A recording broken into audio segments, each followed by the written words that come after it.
guys. I'm gonna let Facebook catch up to me here, I think, and check our sound. Hey, happy Tuesday. I hope you can hear me. I hope it's not too loud. I'm gonna check in right now.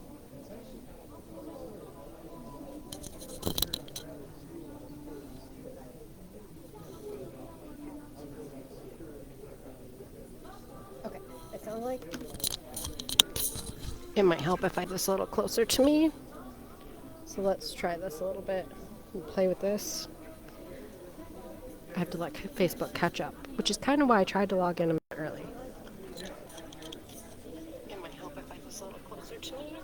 Yeah, there we go. Okay, cool. So hey, that was the other thing. Y'all asked me for an at everyone, so. Which is kind of why I tried to log in. And now I'm not paying attention. Ooh, Jesus. I'll get there, guys. I swear. It's not going to let me do it from here. Facebook is challenging these days, I tell ya. This whole going live from computer versus phone is different. Interacting in different places. It's friggin' weird. It's still not doing it.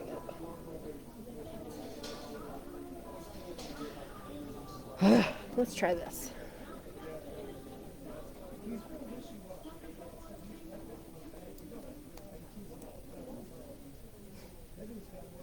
It's not letting me do it, you guys. I'm so sorry. I'm trying, but Facebook's not cooperating, and I don't want to waste too much time, especially for those of you that have already popped in.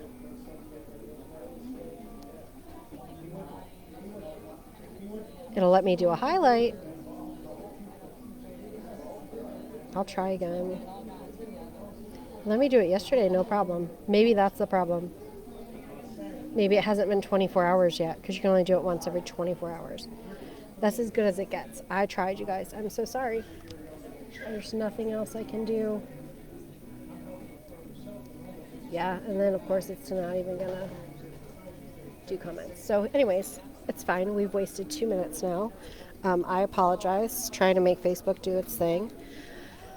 So I wasn't sure what I was going to talk about today, and I kind of mentioned to Jackie that we would talk a little bit about meditation, but I think this is an opportunity to tell a story. And it's not a fun one, spoiler alert. So I want to share a little bit about what happened last week with lightning. So it's not good. It's not good, right? And we're gonna get there. Okay. So let's just start at the beginning. The story of lightning. For those of you that don't know, I went to Wonder Camp. If you've been here for a minute, you've heard me talk about this. Wonder Camp is a sales retreat. It's for entrepreneurs, and let me just say, it is so much more than sales. It goes way beyond that, because to be good at sales, you have to be a good human being. You have to be a good person, and not just I'm a really good person, I do good things and I support people. You have to know yourself and be emotionally regulated and connected to yourself, which obviously is right up my alley in general. And we hang out and we do fun things with fun people, and it's amazing. It's an amazing experience. I recommend it for anybody who is in business or desires to have a business of their own. It's fantastic, and you can't beat the price as an in-person retreat. You just can't beat it. It's amazing. Not to mention, you don't have to think about cooking for yourself. All the activities are planned. It's just great. And it's in Lake Tahoe, which is also fantastic. If you want more information on that, you just shoot me a message, because I love sharing about anything that my coach does. Anyway, so I went to Wonder Camp 2023. It was the first in-person experience in Wonder Camp, and I was the only horse person there. There are other people there that like horses, but not to my level of obsession, and certainly not other equine business owners. So we were talking one day towards the end of camp about what our desired impact was going to be. And I was like, I'm not really sure. Like, I know obviously I want to change perspectives in the industry so that horses aren't just thrown away, so that people can see problems before they actually become problems, right? We can prevent things instead of having to try and cure them or just throwing horses out. And I know that's what I want. I want to get more people to be educated to my level so that, and beyond, right? Beyond me is totally fine too. So that these horses can get the lives that they deserve. And I mean, that's great. But that's very much like my business. That's my business plan. What's bigger than that? What can I do that would impact not just my industry, but potentially the world, right? And so somebody asked me a question about kill pens, and I was like, yeah, I don't think about those. I have no need to. It's a negative thing, and it's not as simple as just eradicating them. Perhaps you've heard the podcast that I did all about kill pens. If not, go check out the podcast, guys. And you'll hear the story kind of, but a longer version. And so when she asked me about that, I just kind of was like, yeah, I mean, I'll think about it, but I don't really know what you could do because it's a whole industry of its own. It makes money. It's not just as simple as like passing a law and eradicating it, because it's a solution to a problem. It's a shitty solution, but it's a solution to a problem. And yeah, she agreed with me, whatever. So I go home. I get home on, like, camp ends on Friday. I get home on Saturday. And on Monday, I wake up and open Facebook, and there it is. A horse that I know in a kill pen, and a horse that I had raced. A horse that I really liked. I named him Lightning. I mean, he has a race name. That doesn't count. It's not the same. Anyway, so I named him Lightning. We went to races alone. He was the first horse that I was sent to the track by myself with. And, he was just a cool guy. We created. And so I was able to raise some money. We did like a fundraiser, and one of my girlfriends who still races horses took some of her horses' winnings from the year and made that her charitable donation basically for the year, and bailed Lightning out. And then I had all the funds from the fundraiser, and I put that into bringing him home and getting him his farrier care and his dental care and whatever, all the things he needed. Anyway.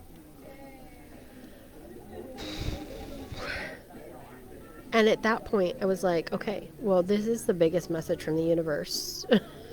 Like, I can't deny that the universe just said, here's your answer. You said you weren't going to take on kill pens because it hadn't affected you, and you're not looking at them because it hadn't affected you. Well, here it is. It's affecting you now. And so, I brought Lightning home and immediately saw an opportunity for a way that I could help to make kill pens less of a destruction, right?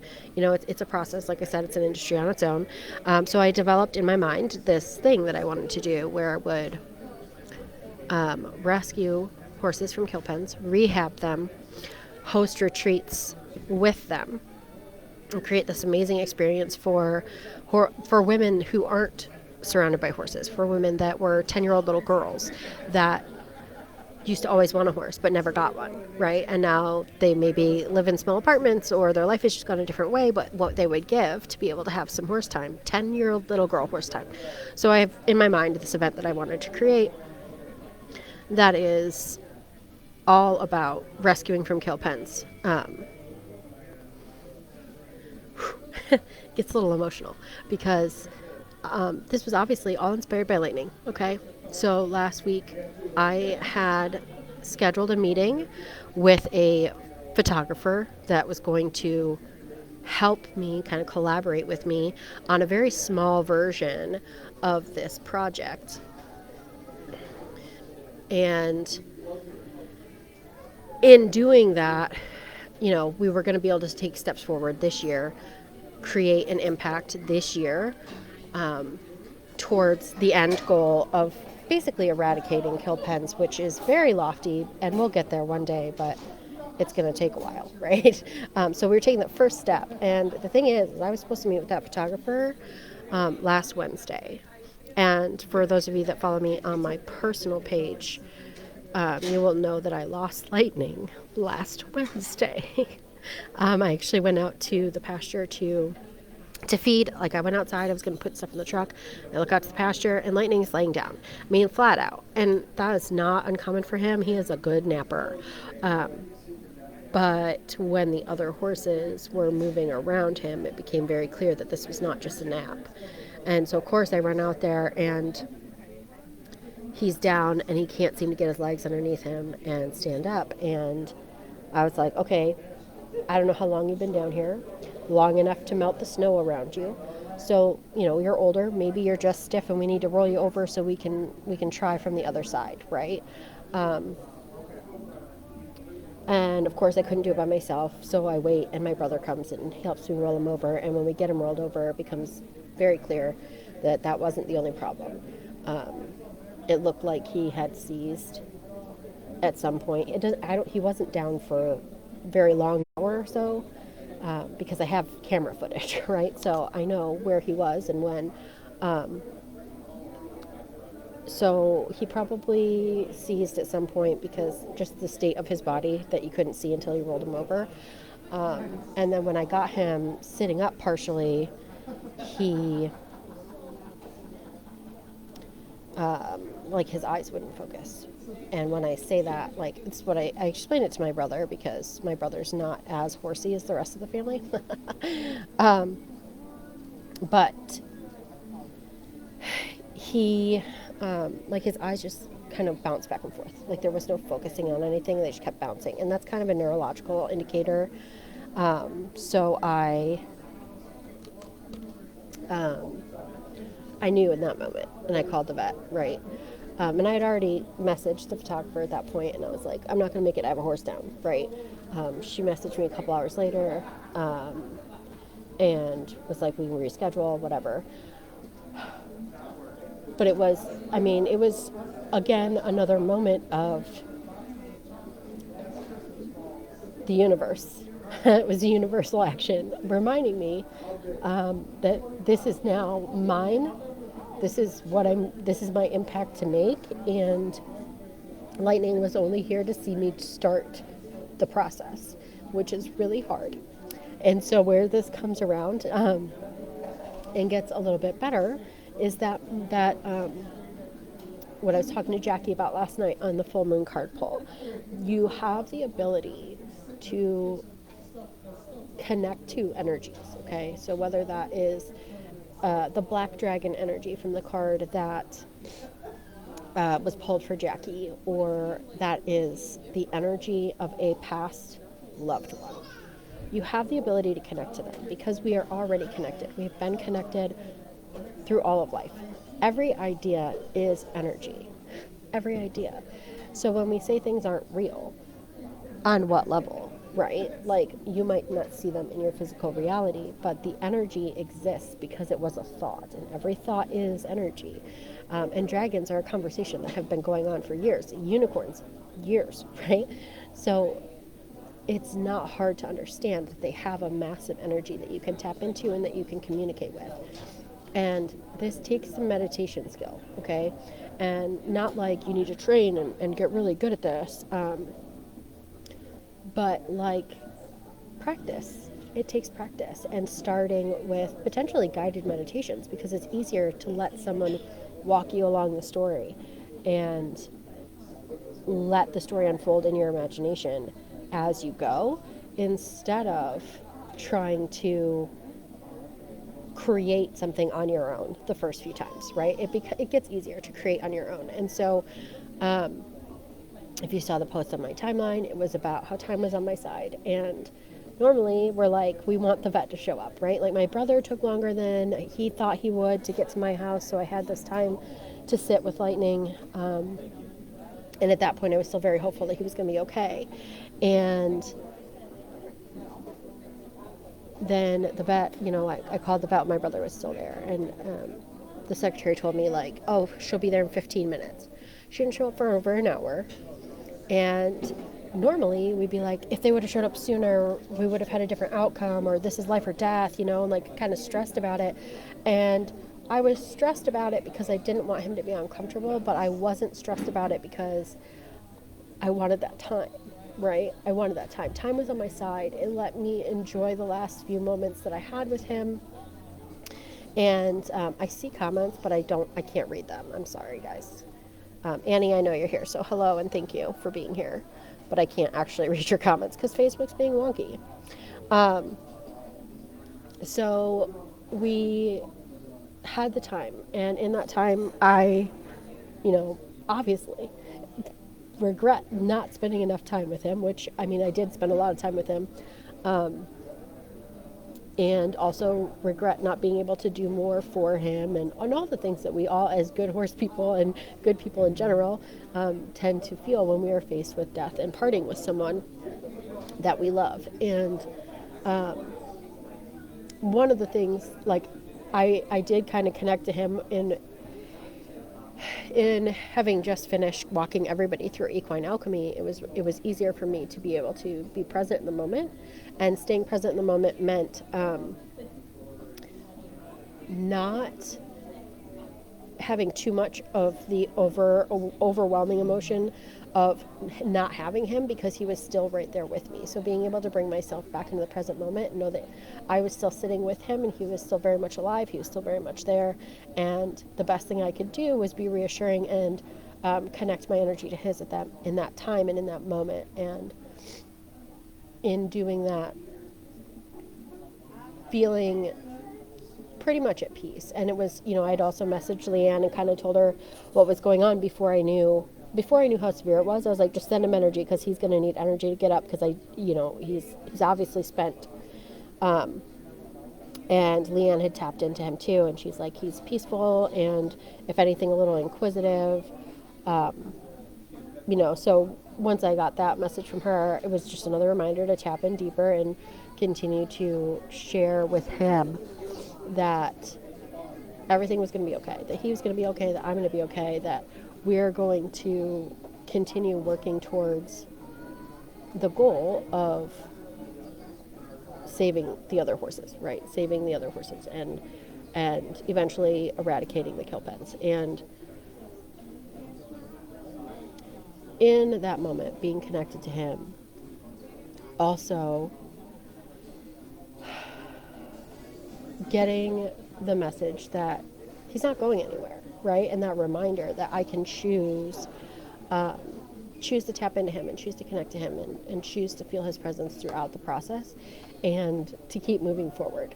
So that is still happening this year. I'm still, we've been delayed again, meeting with the photographer, but things are going to look different than I intended, which is generally how life works.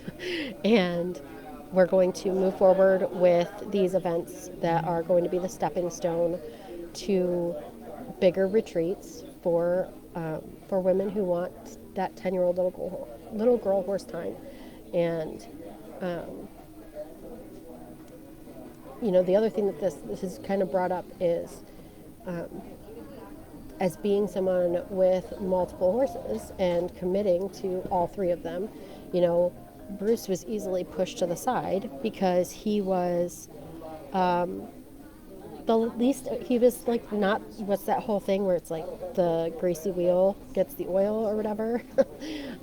He was not the greasy wheel. Lightning was very much a greasy wheel. And Cash is a little bit of a greasy wheel because I want him to be strong to be able to be rehomed. I want him to find a good home where he can do all of the things that he is capable of doing at such a young age, right? I'm not the person that's going to be out taking him cross country or even for long carriage drives, right? So I want to find that person for him. So they were greasy wheels. And so, with Lightning gone now, obviously Bruce is my rock. Bruce is my man. So I've leaned back into him and found that, there were definitely some things that he was needing that I wasn't hearing. So for those of you that are multiple horse owners, first of all, give yourself grace. Okay, we're never going to be able to do all the things in all of the ways that we want to for all of the horses all the time.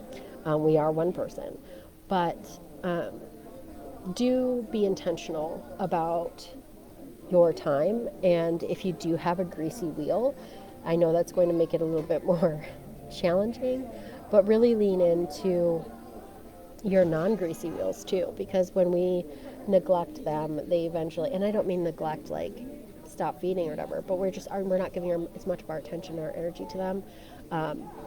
Naturally, what's going to happen is they will eventually become a greasy wheel. And Bruce was kind of headed that way with a little bit of an attitude, but he was uncomfortable. And he's basically telling me he doesn't want to wear a blanket anymore, which is totally fine, except for like, I think he needs one when it gets to be negative 15 degrees outside. He disagrees. But anyways, so just kind of keep that in the back of your mind. Our horses that are easy keepers still desire our attention and intentions. So I hope that helps a little bit, Jackie. It doesn't have to be complicated. The energy there is there for you to tap into anytime you want. It doesn't matter if it's, fictional something, or like that we perceive to be fictional, or past loved ones, or current people, or current animals. It doesn't matter. The energy is there for you to connect to it at any time. And really all it takes is finding the stillness within yourself to connect and taking the time to do it, setting that intention and taking the time. But if necessary, guided meditations are always a great start. I have Spotify, and if you actually go into podcasts, you can find guided meditations that are podcast episodes. I don't know if you'll find any in music, because the songs tend to be like 3 minutes long. That ain't long enough. It doesn't have to be horribly long, but like 10, 15 minutes is a pretty good starting place. So there's also, we did some connection exercises in the Tuesday Tales, and I did one in a podcast as well, which was, I believe, The Truth About Energy Work. And there, you can substitute in the connection with the horse with anything. So there you go. There's our Tuesday Tales for the week. Thank you for being here to hear the story and support me through my continuing grief, and to see what lightning has inspired and where it goes from here, because it's going to be pretty cool this year. I can't wait for you all to see what's coming. So anyways, happy Tuesday, you guys. I will see you next Tuesday. I don't think we have anything else coming up for a while, but if we do, I'll post about it. So, all right, guys. Oh, we do. Just kidding. Next week on Wednesday, the impact of saddle fit on the biomechanics of horse and rider. That's on Wednesday. Masterclass. Just threw it together for you guys, and it'll be about 45 minutes to an hour. It is the talk that I'm giving at the Pony Club National Convention in a little under 2 weeks. So you guys get a sneak peek. All right. Have a great Tuesday, guys, and I will catch you later.